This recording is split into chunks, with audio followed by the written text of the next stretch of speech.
Hello and welcome to another episode of Explore with Self and Seymour. And this week, to answer the question, should I buy a campervan, we are going to be exploring some of the campervans we've had as our family has grown up, and thinking about the pros and the cons of those different versions of vans we've had. So if you're looking to buy a campervan, hopefully this episode will be of some help to you.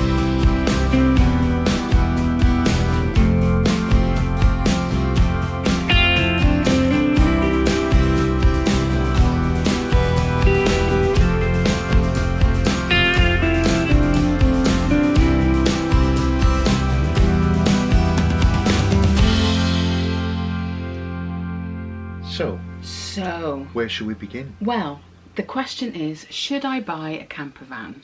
And the answer to that is... yes. See you next time. Oh yeah, we dealt with it. It was really easy. That's quite a quick episode. No, come on now, let's be serious. All right. So yes, we have had, well, 3 different campervans really. So we have twins. They are now 24, but the first campervan we had was when they were 6, 7? Maybe a bit younger, was it? 5 or 6, something like that. Early noughties. Yes, and that campervan was a VW Transporter, an A plate, wasn't it? A VW Transporter, fixed high top, A plate. I'm not even sure what year that was. It was 80 something, 82, something like that. Yeah. And I think black. It was very It was cool, black. cool. We called it D, which is Welsh for black. But I think I'd always been a camper. I'd always gone camping with family and friends, and with the Girl Guides, obviously. I went once with the Cubs. So, and it didn't go well, did it? It didn't go well. So yeah. So it was kind of a, always been camping, always had tents and that sort of thing, but ultimately making the next step, which is probably where you are, into, do I get a campervan? And it was quite an, well, I say easy, it was an easy decision to make. Not so easy on the pocket, but it was an easy decision to make because there's just something really lovely about making those kind of memories with a small family, and being out and about as much as you can. So we took the plunge and we bought it from Facebook Marketplace, and I think it was about £1,500, £2,000 maybe. Which was a lot back in those days. Yes. But when we sold it, I think we sold it for a little bit more. We sold it for about 3, I think. Yeah. Yeah. And I think the reason why we went for that was the high top with 2 small children was great because of the storage. So if you're looking for a camper van, obviously there's a lot of pop tops, that sort of thing, and maybe the high top isn't as cool or sexy, but it was a real great opportunity to store lots of stuff. So when you're thinking about a camper van, you've got the rock and roll bed generally, whatever version that is, and then you would generally, or a lot of the time, you'd have that high top where the kids would sleep upstairs. Yeah, and that was the thing, we'd get all the stuff out and then they would sleep up there at night. And there was enough space for them as small people. Yeah, exactly.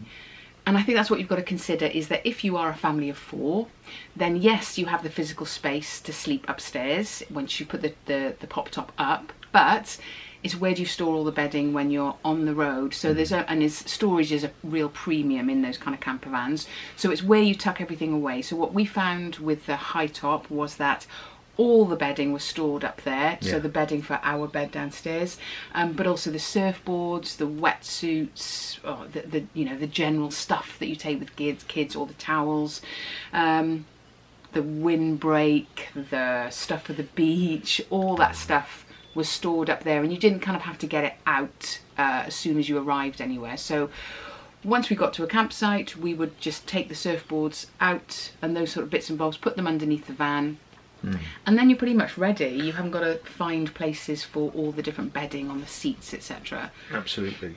Yes, it was very easy, wasn't it? Yeah. Very easy, and we had some great trips through Cornwall and West Wales. Really, really lovely, and great when the kids were small because we didn't go super far afield. No. But it was great. The Cornwall trip was probably the furthest we went. Yeah, and I think what's great about those vans is that you can just rock up and you're done. Yeah. You know, we didn't have electric plug in the whole van. You didn't plug the van in, but we had an extension cable, wasn't it? That was that you hooked into the electric, and that we kind of powered everything from there, really. Yeah. But yeah, and so we used to do a lot of just heading to the beach early in the morning and having coffee and breakfast at the beach. Cafe à la D. Cafe D indeed. Yeah. Bacon sandwiches, coffee. Yeah. And so that was really, really great. And the bed was huge as well, wasn't it? With the yeah. It was a good sized bed. Yeah.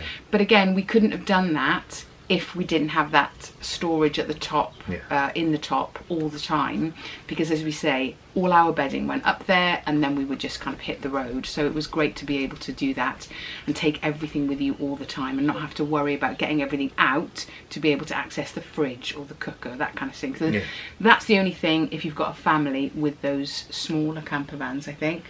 Yeah. And we certainly couldn't have done it in a normal T25 or... No. Well, we could have, but it would have been a very different experience. Yeah. And then, so we did that for a few years, and as you say, we went down to Cornwall, but we often go down to West Wales. That's where we kind of usually headed with the kids.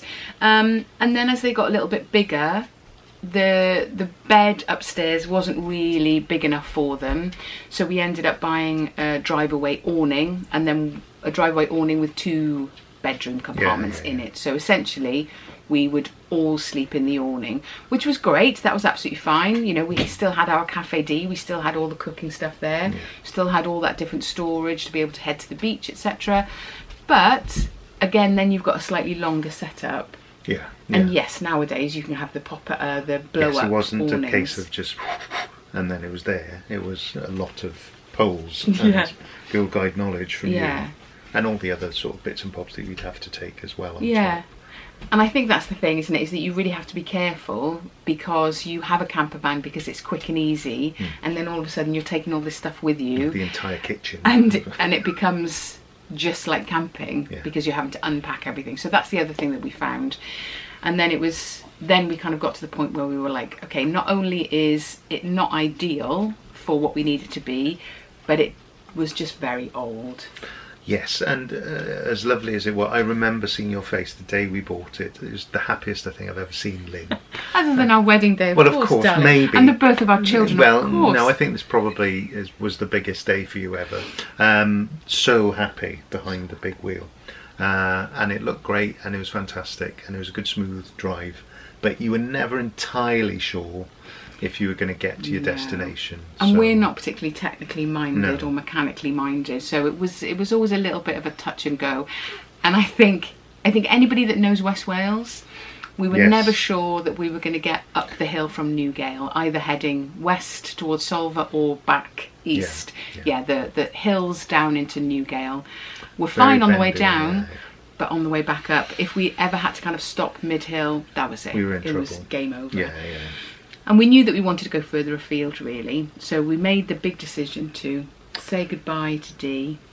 And say hello to D too. Yes. Now, those of you that remembered that D is black in Welsh, so the next van was also black. Yes. And hence it's been called D. D2. Yeah. But we didn't call it Welsh for 2. Oh yeah, it should be D-die. D-die, yeah, true. That'd have been quite good, It would have been good. Oh, if only we thought. Anyway, so that was a Mazda Bongo, an AFT, an auto free top. So same sort of setup, as in rock and roll bed downstairs, kitchen downstairs, and then the pop top. So everything I've just described about what was really useful in the fixed top was true, because then we had to find storage for everything. And the reason why we went for that was that it was just affordable for us, because it was a big jump from our £1,500–2,000. I think we paid something like £12,000–13,000 for that, and we got it imported from Japan. And it took ages, didn't it? Yes, and then it was converted. We had it converted. Yes. So it was quite a long, drawn-out process. But at least we thought, no, it's going to go. It'll go where we want it to go. We had it converted to LPG, so it ran on LPG and petrol, because we knew we wanted to do a big trip in it. Europe, in fact. Well, So Mazda Bongo. As we said, Mazda Bongo because it was affordable for us at the time. And I needed something that would be my car, because we needed a car each at that point, wasn't it? Because we were both travelling quite a bit for work. So so I needed to be able to be a car. So our dog just wants to get he wants to be Are you coming up then? Yes, okay. Good boy. Yes. But yes, it was also the fact that size-wise, it didn't feel too big to leave outside the house, which is because we live in a terraced road, and it was fine to do that. It was sort of not much bigger than a normal car. No, not at all. And that's why they're really, really great. Yeah. You know, again, if you've got a small family, I think we could have, if we'd have bought that one originally when the kids were smaller, we may have kept it for longer. But again, as I say, storage-wise, you have to be really careful with what you take and how you take it, because you have to bring the roof down when you need to go off anywhere. Yeah. So yeah, lots of mix and match. Lots of geography. Yes. Tetris packing, which I love, but yeah, it was quite challenging to kind of get everything in it. Yeah, remember the kids being surrounded by, when we went to Europe, they were completely hemmed in. Bags and stuff. duvets. Yeah, but it was an automatic, so that was really good, which yeah. I think all bongos are. Don't know, you can correct me if I'm wrong, but I think so.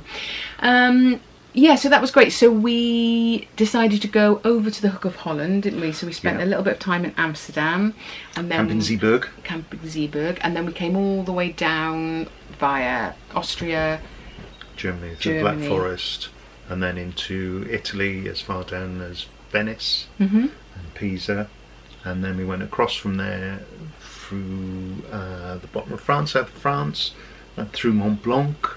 And then up through France to the Vendée, where Lynne's dad lives. So yeah, it was an epic journey. It was how many? 6 weeks? I don't think it was that long, but it was quite a long time. It was definitely a month. Yeah. And I think that's the point, you know, it was great because it was nippy, it was fast, and because we were going in the summer, there wasn't really that problem of, okay, where do we put all the wet stuff? Yeah, what happens? We didn't have to have coats and wetsuits. Really, we didn't have to take all that shebang with us. But we did take a pop-up. Yeah, what we had was from Decathlon was like a pop-up lounge. You know, like you get those 2-3 man tent that you kind of have to fold around on themselves. So they did a version. They don't do it anymore, but they did a version of a pop-up sort of lounge area. So that was great. So it meant that wherever we went, we could just pop that up. And then take all the stuff out of the van for base camp. Yeah. And then we were ready to kind of take the van where we needed it to go. But that wouldn't have worked so well if we were in places that were wet. So the UK. So it meant that our season was shorter, and that's the other thing to consider. Yes, in the height of summer, if you get a dry summer, you don't need to take that much stuff with you, but if you want the camper van to have an extended life and there is a family of 4, then it's what do you do with the 4 wet coats and the 4 wetsuits and the 4 surfboards, and if that's your bag. And if you're somebody that wants a camper van, it's more than likely that you are somebody that likes to be out and about and doing stuff. So it's about trying to balance everything, isn't it? Yeah. The compromise, as ever, is the buzzword. Yeah, compromise. And then I mean, what was great on that trip was that we had we could be outside. We weren't all crammed in. I think there's maybe 1 or 2 days of rain, but it never felt oppressive. No. Because we had an outdoor space that we could just chill in. Yeah.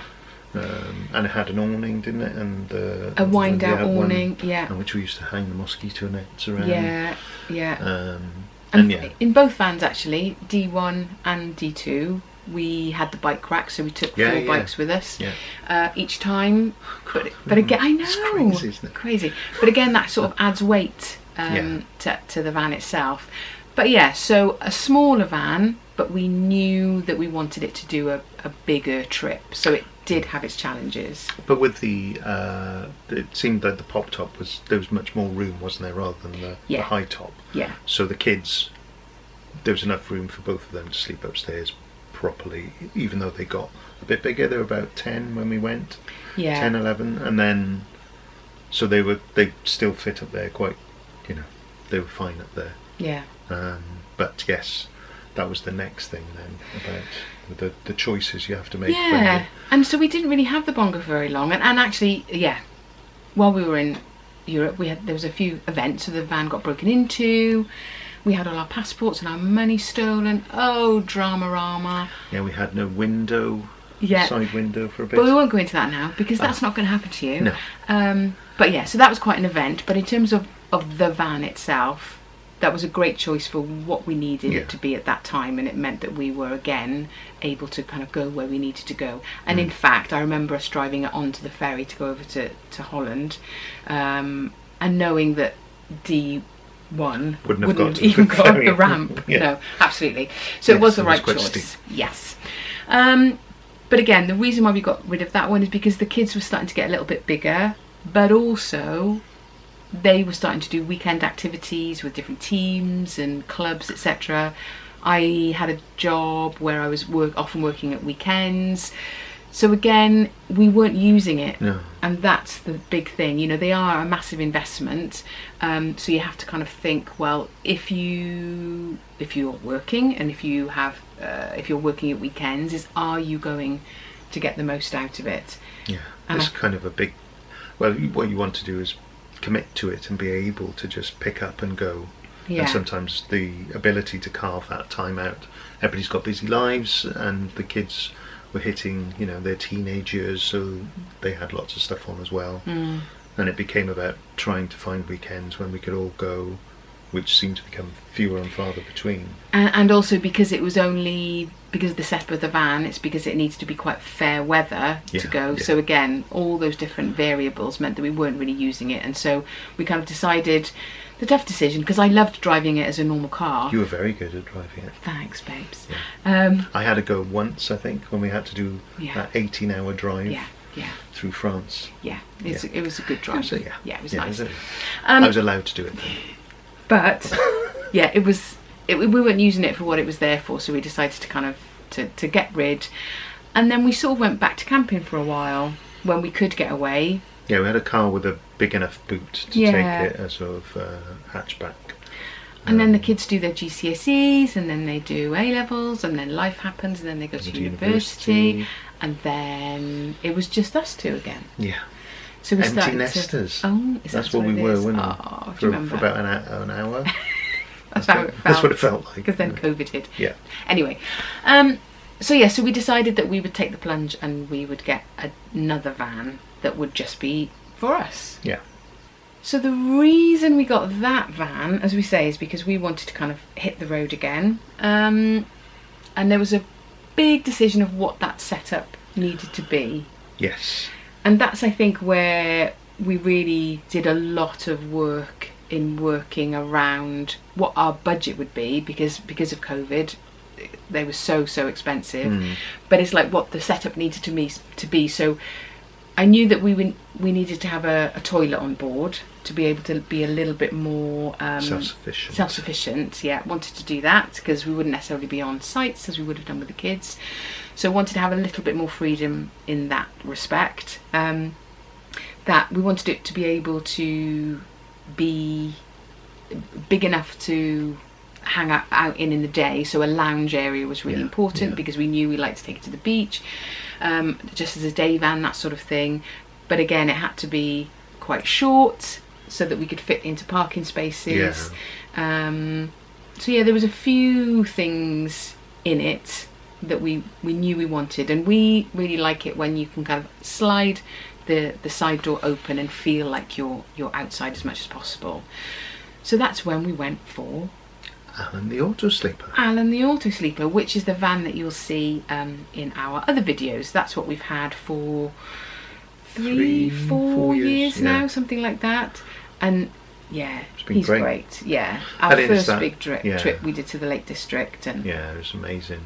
And also that exactly that, when you open the side door and you just had the Lake District there to look at. Yeah. It was amazing. Hills and mountains, lakes, and it was quite a good drive. Yeah. Although it was 20 years old. yeah, it was old. Alan was still knocking on, but no, it was great. We didn't quite worry as much as we did with D. No, but I about think getting to places. I think maybe that's the next thing to consider, isn't it? The bongo, the kids were too big, they were busy. Yeah.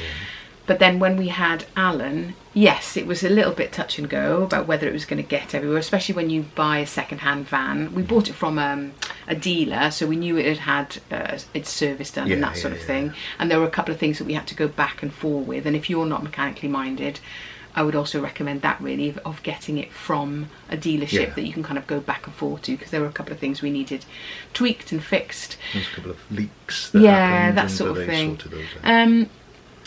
But because you haven't got the kids with you, even if you do break down, it's not the end of the world. No, you haven't got to entertain them as well. So yeah, it was, but we didn't break down. No, we didn't. Or haven't so far. No.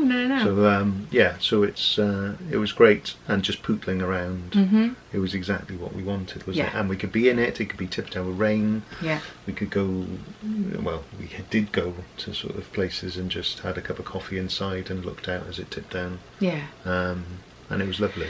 So it's been great, but the challenges with this van, as with the others, is that you have to put the bed up and down. You've got to rearrange everything at the end of every day, and then pack everything away in the morning, which is fine. You get into a routine, and it used to be you head off to the shower and I put the bed down, and that ends up being I do the washing routine up. Or the washing up. So it's not just about my hygiene, it's also about doing stuff for the van and everybody else. Of course, yeah. Whereas you didn't bother with hygiene. No, I was too busy doing the bed. Too busy doing the bed, that's right. Yeah, and there's plenty of storage space, wasn't there? Yeah, for 2 people. For 2 people. Yeah, lots of storage. And it's got a full-size cooker and 4 hobs. It's ridiculous, really. I think we've said a few times, it's like, a rented accommodation in the 70s. It's you could cook a Sunday dinner in there if you needed to. Yeah, there's an oven. It's massive. And also good for the dog. It's big enough for the dog to take him to the beach as well. Yeah. So that's a really good setup. Yeah. If you like that sense of being outdoors with a big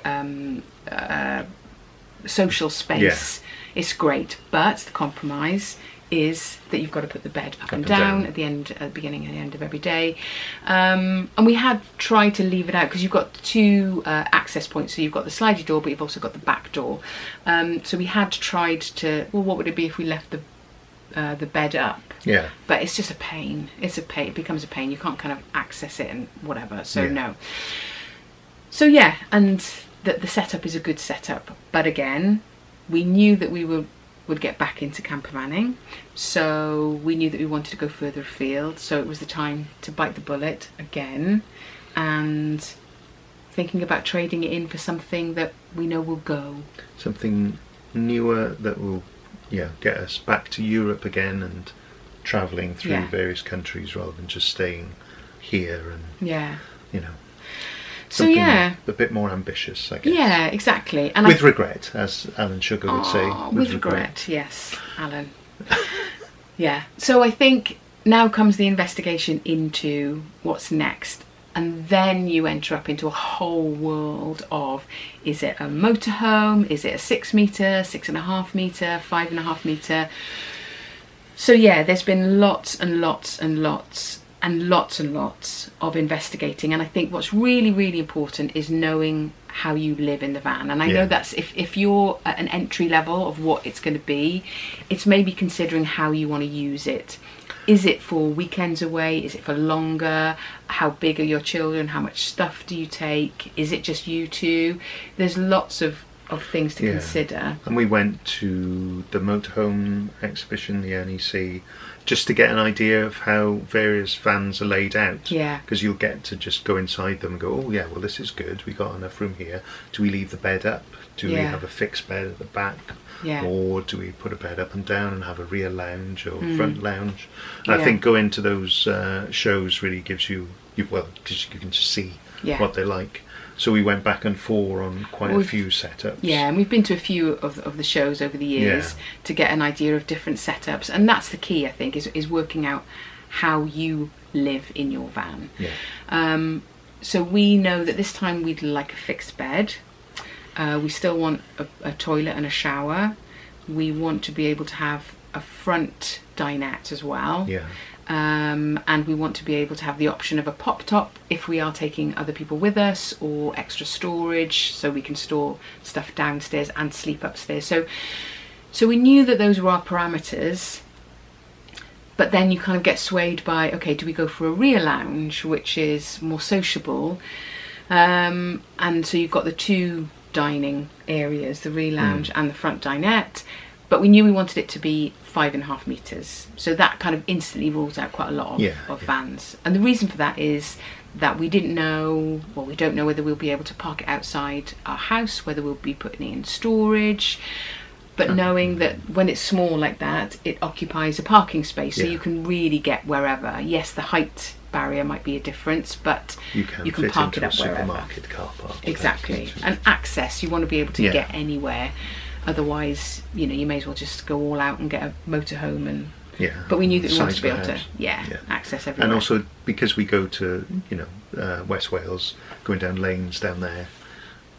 I think with a massive motorhome is always a little bit tricky. Yeah, absolutely. Rather than something that's a bit more agile. Yeah. So that's the back and forth. The pros and cons really for the rear lounge is it's great. You've got more living space, but again, you might have to do the bed scenario every day. Again, even if you left the bed up, you're cutting down on your storage at the back because the dinettes are often much lower, so you cut out on that garage space. And what we're thinking is that with a fixed bed you get more garage space. Then you've got to be careful how much headroom you've got when you're in bed, about making sure that if you are somebody who sits up and reads or whatever at night, then you've got enough headspace to sort of do that. Sometimes in some of the vans they're really high, and so you'd just be bashing your head on shelving or units. And also some people have those windows, don't they, with the blinds, and you can get your head caught in that. Yeah, to break the blinds. So, where the head of the bed would be, we're kind of considering that we don't want to have a window there, so we can sit up against the wall. Thinking about all the cupboards, there are lots of different versions, but we want it to feel as open and airy as possible. So that's why the motorhome show is really good, because you can kind of get in them, lie down in them and do that. Don't feel embarrassed. And have a sleep. Shut the doors. No, maybe not that far. No, okay. Shut the doors. Feel what it's like. Does it feel too oppressive if you've got a fixed bed or different versions, So we've done a lot of investigating, and sometimes where you're cutting down on space is if the bed is slightly cut in. So is there enough room for you both there? To stretch out a bit. Yeah. So lots of different options to consider. I think we are sorted. I think we've decided what's going to happen next, and then it's to do with price and entry point. And if you're not able to buy a brand new van, at least if you understand the layouts of them, you can kind of discount them when you're looking at the second-hand market, and we've done that a lot as well. So there's a lot of ground covered there. You're very good with your research. Yeah, I'm a little bit some would say obsessive. Thorough, yes. Yeah. So and there are lots of different versions of everything, but it's important to kind of see as much as you can. But ultimately, as our family has grown, the needs of our vans has changed. I think we know that we will always be kind of camper van people rather than motorhome people, because we like to feel outdoors as much as we can. And I think sometimes with a motorhome, it's one door and you shut it and you can very much feel like you're inside. Well, we quite like to be outside as much as possible. So I think as our family has grown and developed and moved on, our needs have done the same. And I think that's the most important thing, is to consider what it is you take, whether it's 1, 2, 3, 7 children, what it is you need to take with you, when you're going to use it. Is it just going to be summer use? Is it going to be winter use? Are you going to be able to hang up wet coats and wetsuits and muddy boots and all that sort of thing, which means that you're using it more through the seasons. And then it's how you live in the van. If you know that you like to kind of cutch up and read and have the back doors open, then think about that as you're making those decisions. And it's all about compromise. You're never going to have the perfect mix of everything. No. Although I think I know what we want. It's whether we can find it in the price bracket that we have, and whether it actually exists. Well, we just have to wait and see. We just have to wait and see. Fingers crossed. Yes, so I hope that's useful. I know that our conversation has gone round and round and round and round when we've considered what it is we need. But yes, but we do know that it's time to move on, to find something that will take us through the next chapter of life on the road. With Self and Seymour. Is that going to be the next Life name? on the Road, that's quite good. That's quite a good one. Yeah, Life on the Road. Anyway, so good luck. Let us know what you plump for, what you go for, and if you've got any questions, then drop us a line and we'll get back to you as soon as we can. Okay, take care all. We'll see you soon. See you soon.